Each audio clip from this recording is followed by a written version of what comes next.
The moon has no light of its own, but it is reflect from the sun.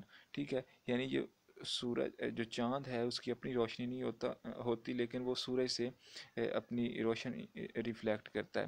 ٹھیک ہے، اس کے بعد وہ فگر اور آرڈر، یعنی کہ یہ جو میتھمیٹکس کی بنیادی کانسیپٹس تھے اس کے متعلق اس نے بہت سارا ڈیٹا لکھا تھا. ٹھیک ہے، اس کے بعد ایک عظیم فلاسفرز ہیں فیثاغورس. آپ نے اس کے مسئلے جو کانسیپٹ ہیں میتھ میں بھی پڑھے ہوں گے. ٹھیک ہے، تو یہ بھی انہوں نے پہلی مرتبہ فلاسفی کا ورڈ استعمال کیا تھا. بہت فیمس میتھمیٹیشین تھے اور انہوں نے نمبرز ایجاد کیے تھے. انہوں نے quantitative observations of the universe کا کانسیپٹ دیا تھا. ٹھیک ہے، اور انہوں نے بھی ایمپیڈوکل کے وہ جو کانسیپٹ تھے fire water clay and air والا اس کی سپورٹ کی تھی. He said that mind is the superior to body.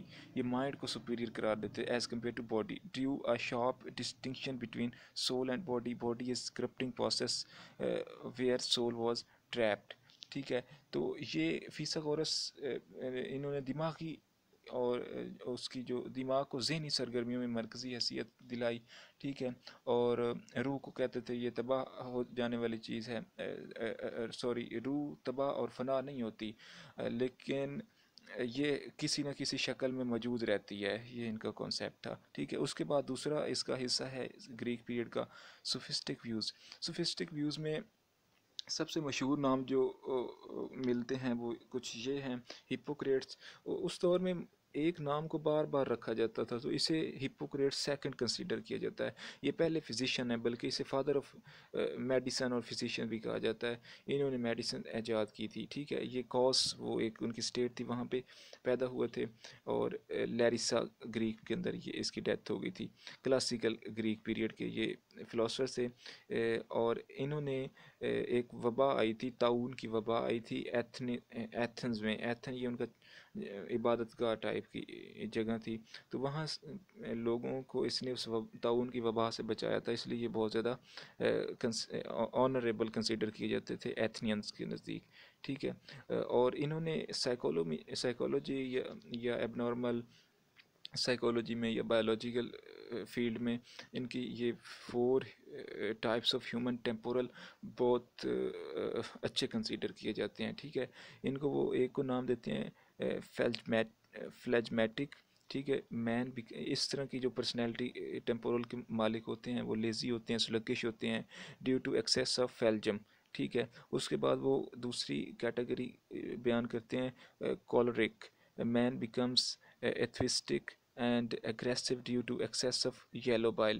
ٹھیک ہے، وہ کہتے ہیں کہ یہ جو یلو بائل ہوتی ہے اس کا جب اضافہ ہوتا ہے تو یہ جو لوگ ہوتے ہیں وہ ایگریسو ہو جاتے ہیں یا ایتھوسٹک ٹائپ ہوتے ہیں.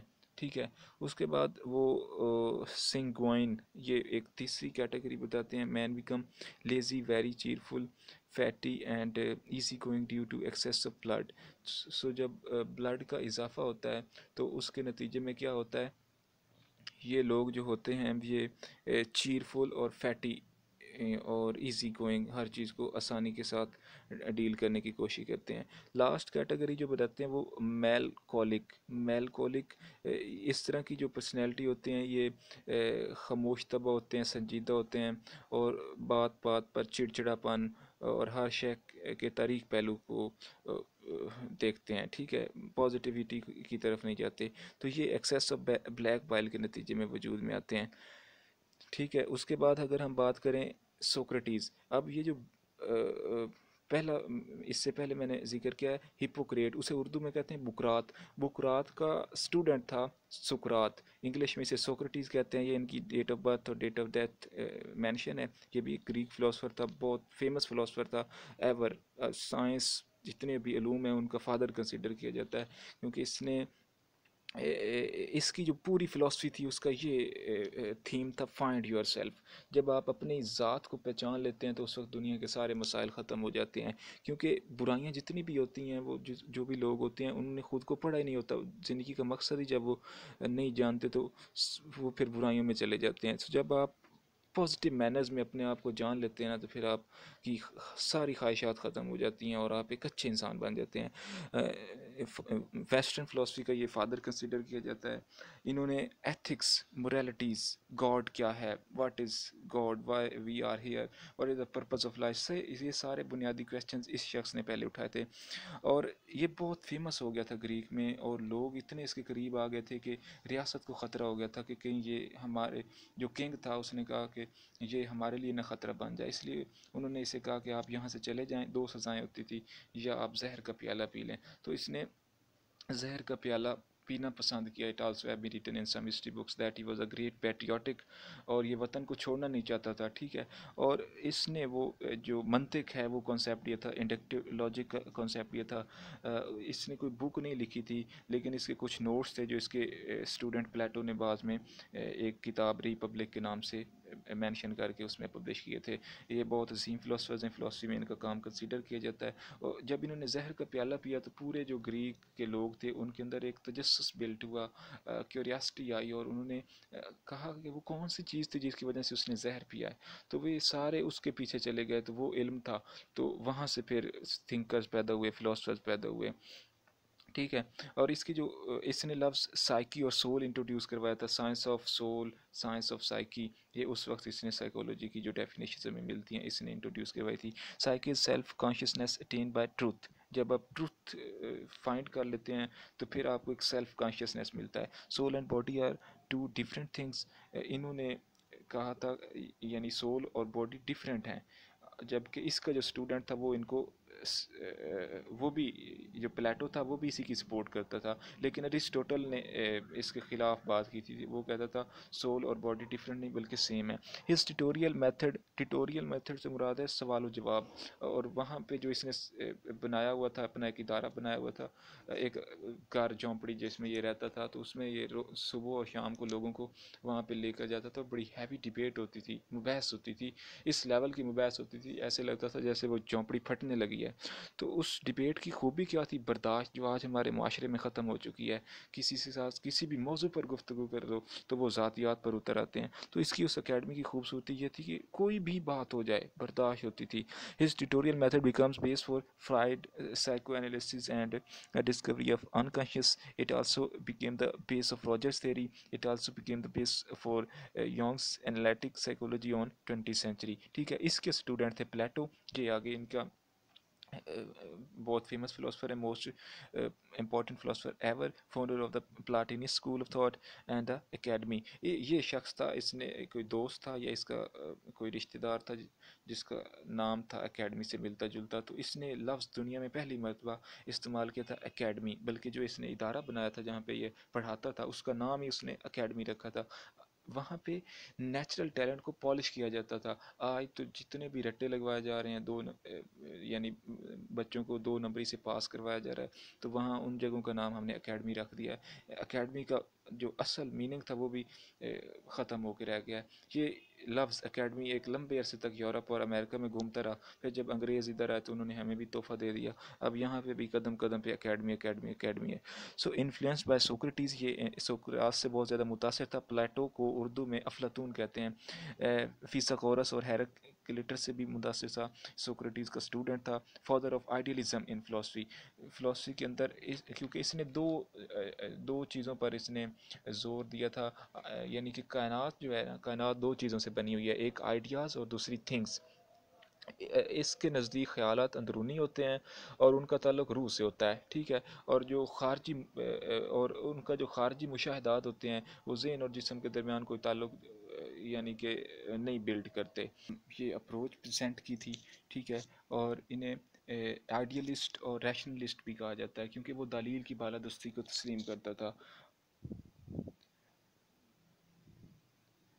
اور اگر ہم ان کی کنٹریبیوشن کے حوالے سے بات کریں تو یہ ایک آئیڈیلسٹک فلاسفر تھا، آئیڈیاز پہ بہت بلیو کرتا تھا۔ Ideas are eternal, they are no born neither die, یعنی وہ اندر ہوتے ہیں اور کبھی ختم بھی نہیں ہوتے، نہ ہی وہ گفٹڈ ہوتے ہیں۔ آئیڈیاز پہ بہت فوکس ہے اس کا۔ Soul is permanent while body could be change, soul ہمیشہ سے ہے، روح جو ہے وہ ہمیشہ سے تھی ہے اور رہے گی، لیکن جو باڈی ہے اس میں تغیر و تبدل آتا رہتا ہے۔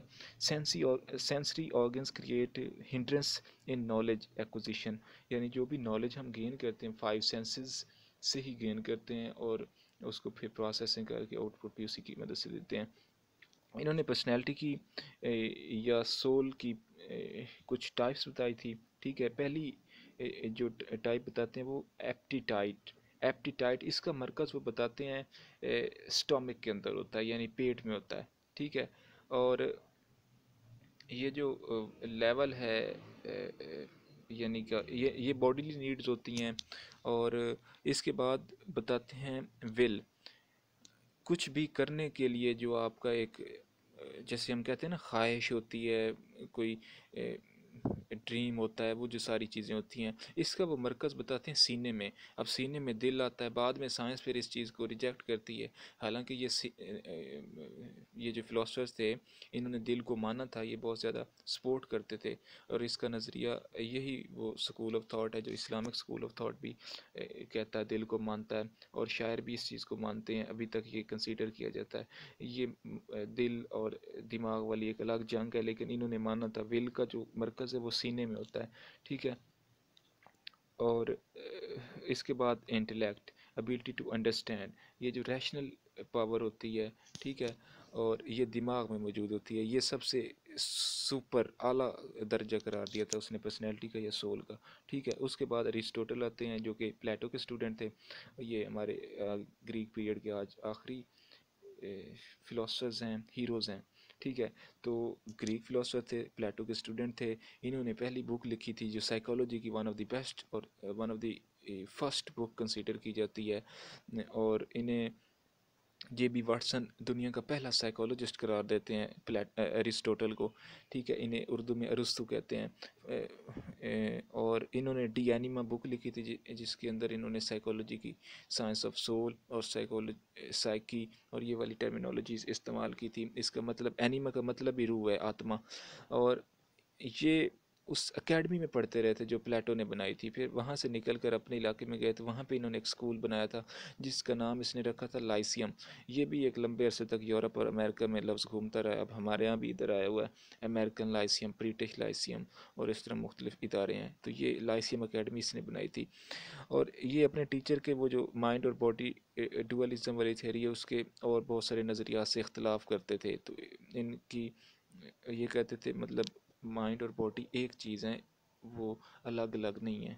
اور الیگزینڈر دی گریٹ، سکندر اعظم، جس نے اس کے یہ 3 سال استاد رہے تھے، سکندر اعظم جس نے آدھی دنیا فتح کی تھی، اور انہوں نے ڈوئلزم کو ریجیکٹ کر دیا تھا، اور کہتے ہیں soul is perfect unity, man is a social animal, یہ بہت ان کی فیمس ڈیفینیشن ہے سوشیولوجی میں، سوشل سائیکولوجی میں، اور باقی سوشل سائنسز میں۔ مین از اے سوشل اینیمل، جو کچھ معاشرے میں اور ہوتا ہے انسان وہی کرتا ہے، کیونکہ وہ وہی سیکھتا ہے، ویسے ہی یعنی بچہ جو ہوتا ہے وہ ریکارڈر ہوتا ہے، جب بچپن میں اس کو جو چیزیں سکھائی جاتی ہیں وہ ریکارڈ ہو رہی ہوتی ہیں اور وہی وہ دہراتا ہے۔ Human is a biological being, اب جو انسان ہے وہ ایک بایولوجیکل بینگ ہے، تو بایولوجیکل بینگ کی جو نیڈز ہوتی ہیں وہ ساری ہیومن پوری کرتا ہے، یعنی وہ ایٹنگ کے لیے اسٹرگل کرتا ہے، چیزیں پرسیو کرتا ہے، یہ 5 اس نے بتائے تھے: eating, perceiving, having children, thinking, doing some thing, کچھ نہ کچھ کرتے رہنا، تو یہ بایولوجیکل بینگ ہے۔ تو ویسی mind is a function of body processes and experiences, یہ ان کی کنٹریبیوشن ہے، ٹھیک ہے۔ اس کے بعد سائیکالوجی کے حوالے سے ان کی جو ٹائپس آف سول ہیں وہ بتاتے ہیں ویجیٹیبل سول، یہ پلانٹس کے اندر جو پودے ہوتے ہیں ان میں پائی جاتی ہے، اور نشو و نما کے اعتبار سے روح یا نفس کی ابتدائی صورت ہوتی ہے، ٹھیک ہے۔ اس کے بعد دوسری اینیمل سول بتاتے ہیں، کہتے ہیں یہ جانوروں میں پائی جاتی ہے، حیوانات میں پائی جاتی ہے، اس کا درجہ نباتاتی یا وہ جو ویجیٹیبل سول ہے اس سے اوپر ہوتا ہے۔ اس کے بعد لاسٹ پہ بتاتے ہیں ریشنل سول، یہ انسانوں کے اندر پائی جاتی ہے، اور یہ سب سے بلند درجے کی سول ہوتی ہے، ٹھیک ہے۔ اس کے بعد ایسوسیشن، یہ ایسوسیشنز کے انہوں نے بہت زیادہ بات کی تھی، 3 اس کے ریزنز بتائے تھے کہ چیزوں کو ہیومن ایسوسیٹ کر کے سیکھتے ہیں، ٹھیک ہے۔ سیملیرٹی، یہ بعد میں لا بن گئے تھے، similarity, similar patterns of 2 things, یعنی چیزیں ایک دوسرے سے ملتی ہوتی ہیں، ٹھیک ہے، اور انہی کو پھر انسان ان کو لنک کر کے پرسیو کرتا ہے۔ لا اس کے بعد کانٹیگیوٹی، کانٹیگیوٹی سے مراد یہ ہے کہ چیزیں جو ہوتی ہیں وہ مطلب بالکل تو لنک نہیں کرتی ہوتی، لیکن ایک ساتھ ملتی ملتی ہوتی ہیں۔ جیسے اب کچن ہے تو کچن میں کتنی کچن سے ریلیٹڈ چیزیں ہوتی ہیں، وہ ان کے اندر ایک کانٹیگیوٹی ہوتی ہے۔ اس بنیاد پہ لا بنے اور بڑی بڑی یہ جو مارکیٹس نظر آتی ہیں، یعنی ایک دہی والی دکان ہے تو اس کے نزدیک اور بھی اس طرح کی دکانیں ہوں گی تو ایک مارکیٹ بنے گی، تو وہ ایک ہب بن جائے گا اس چیز کا۔ موبائل والی شاپس ہیں، ساتھ چارجر بھی مل رہی ہیں، بیٹریز بھی مل رہے ہیں، تو وہ ایک مارکیٹ ہے جہاں سے صرف کیونکہ وہ ملتی جلتی چیزیں ہیں، تو آپ 500 روپیہ لے کر جائیں گے تو آپ کا پورا ہی لگ جائے گا، یعنی آپ نے ایک چیز لینی ہے تو آپ کا دل کرے گا باقی چیزیں بھی لے لیں، تو ان کی ایک کلوز ہیپن ہو رہی ہوتی ہیں، ٹھیک ہے۔ اس کے بعد تیسرا ریزن بتاتے ہیں کنٹراسٹ، یہ بالکل اپوزٹ ہوتی ہیں، یعنی ایک جیسے زمین آسمان اپوزٹ، اور اپوزٹ جو ہوتی ہیں وہ چیزیں خوبصورتی ہوتی ہے دنیا کا۔ اگر برائی نہ ہوتی تو اچھائی نظر کیسے آتی، اگر بلیک نہ ہوتا تو وائٹ کا دنیا کو کیسے پتہ چلتا، تو یہ ایک کنٹراسٹ بھی دنیا کی اپوزیشن جو ہے یہ دنیا کی خوبصورتی ہے، ٹھیک ہے۔ تو that was overall the lecture of today. uh, if you have any question you ask in comment box. Finally, thanks for watching, thanks for listening, stay connected. Khuda Hafiz.